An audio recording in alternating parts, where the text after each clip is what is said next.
E olha, o corpo cresce, mas a mente ainda é de criança.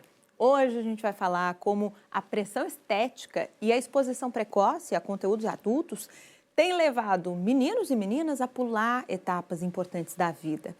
Falar sobre educação sexual infantil ainda é um desafio para muitos pais, mas esse diálogo é fundamental para proteger crianças desde cedo contra situações de violência. No quadro Família em Sintonia de hoje, a gente fala sobre esse assunto. Educação sexual começa em casa. Ensinar o nome certo das partes do corpo, falar sobre privacidade e mostrar que a criança pode dizer não são lições essenciais para a proteção desde os primeiros anos. É importante a gente entender que a questão da ordem sexual, da sexualidade com o corpo, ela se ensina no dia a dia. Então a gente precisa, ao trocar uma criança, pedir permissão para ela, fazer o cuidado, explicar para ela o que está acontecendo, indicar o que a gente vai fazer e por quê. Existe um como fazer. A escuta atenta também faz parte do processo. É preciso ter confiança mútua e liberdade para fazer perguntas sem receber bronca ou vergonha como resposta. Primeiro é tomar cuidado com as reações. Então, mesmo que você não saiba responder, é entender que você precisa ter calma, que você precisa avaliar o que está sendo perguntado, o que a criança sabe sobre aquilo, devolve a pergunta para ela.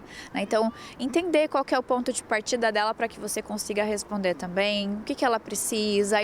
Em 2025, no estado, a Polícia Civil registrou 1.019 casos de estupro de vulnerável entre crianças de 0 a 11 anos.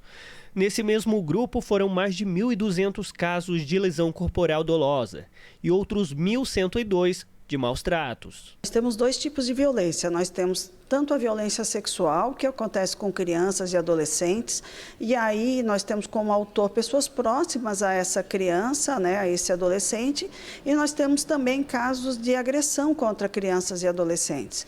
E quando a gente fala violência sexual, a gente também tem crimes por meios digitais que acontecem contra crianças e adolescentes. São dados estatísticos preocupantes que a Polícia Civil tem trabalhado arduamente na identificação e prisão de seus autores. Muitos casos acontecem dentro da própria casa e quando o diálogo é ausente, a criança tem mais dificuldade em contar o que está acontecendo ou nem reconhece a violência. Então, uma criança que toca no seu corpo de maneira compulsiva, usa de força com colegas, tem ali um comportamento masturbatório, isso machuca ela. Existem muitos sinais que os pais podem ficar atentos e, diante do menor sinal, fazer uma comunicação para as autoridades competentes, buscar um profissional, não deixar isso velado. Quando eles denunciam uma situação de violência e os seus progenitores, eles acreditam no que os seus filhos estão relatando e buscam ajuda, essa denúncia vem no primeiro ato de violência. Agora, quando não há o diálogo, ou quando a criança denuncia e o adulto não confia, o agressor perpetua essa situação de violência até que uma terceira pessoa venha denunciar ou até que essa criança cresça e peça ajuda. Por meio do programa Macro Proteja uma Criança, a Polícia Civil também atua na prevenção. Psicólogas da instituição desenvolvem trabalhos em escolas da rede municipal. O programa Minha Voz Tem Vez, voltado a crianças de 0 a 11 anos, é um deles. São executados por psicólogos policiais civis com crianças em ações de enfrentamento à violência contra a criança. Por que contra a criança? Porque as crianças, quando sofrem essas violências, elas estão sozinhas. Então, você pode acessar nas redes sociais, ele é aberto à população em geral. Basta digitar Proteja uma Criança, tem no Instagram, tem no Facebook. A todo momento é preciso estar atento. Além de saber reconhecer os sinais, é importante acolher. Quando a família escuta, educa e protege, a infância é respeitada. É o que a doutora Thalita Tonin fala sempre aqui no quadro Família em Sintonia, poder fazer essa escuta da criançada.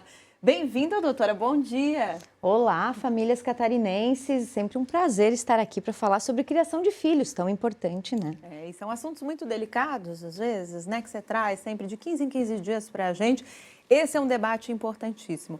Outro debate, doutora, sobre o qual a gente vinha conversando, tem a ver com a erotização, a adultização das crianças antes da hora, né? Esse assunto que ganhou repercussão nacional depois de um vídeo que o influenciador Felca postou trazendo essa problemática. Isso gerou, inclusive, medidas na área da política, mudanças para pensar a regulação dessas redes voltadas à criança e que muitas vezes servem até redes de pedofilia. Vamos começar falando, primeira pergunta que eu queria te trazer. Vamos lá. O que acontece no cérebro, no comportamento da criança, quando ela é exposta à sexualização antes da hora, doutora? Bem, gente, dentro da cabeça de uma criança existe o que a gente chama de um freio, que é chamado córtex pré-frontal. Ele ajuda a controlar impulsos e tomar decisões. E esse freio, ele só fica completamente formado, pronto, que a gente fala, por volta dos 25 anos. Leva tempo. Então, enquanto isso, a parte que reage mais rápido dentro do cérebro da criança e do adolescente é a parte emocional, que busca prazer e novidade a todo momento, sem pensar nas consequências. E quando a criança ou adolescente é exposta a esses conteúdos sexualizados ou adultizados cedo demais, o estímulo é tão intenso que o cérebro não sabe regular, porque ainda não tem essa capacidade. E aí, então, que acontece o que a gente chama de adultização, quando a gente pula etapas essenciais do desenvolvimento. Pesquisas já mostram que a sexualização precoce aumenta a chance de baixa autoestima, tristeza, ansiedade, aquela preocupação excessiva com a aparência. E o mundo digital, ele piora esse cenário. Se o algoritmo ele percebe que esse conteúdo dá engajamento, ele entrega mais desse mesmo conteúdo e cria um ciclo perigoso de repetição e normalização aí dentro da cabeça das crianças, dos nossos filhos. A gente vê cenas, né, às vezes de criança com pouca roupa, dançando, e a gente vê que isso efetivamente atrai criminosos, né, nessa área da pedofilia. Quais são os cuidados diários que os pais precisam ter, né, para proteger os seus filhos dessa exposição, dessa adultização? Porque a gente vê muitos influenciadores mirins, por exemplo. Né? Esse é um risco. É muito perigoso e a gente tem que estar atento. Então, antes de postar, use 3 filtros. Não é filtro de beleza, é filtro de responsabilidade.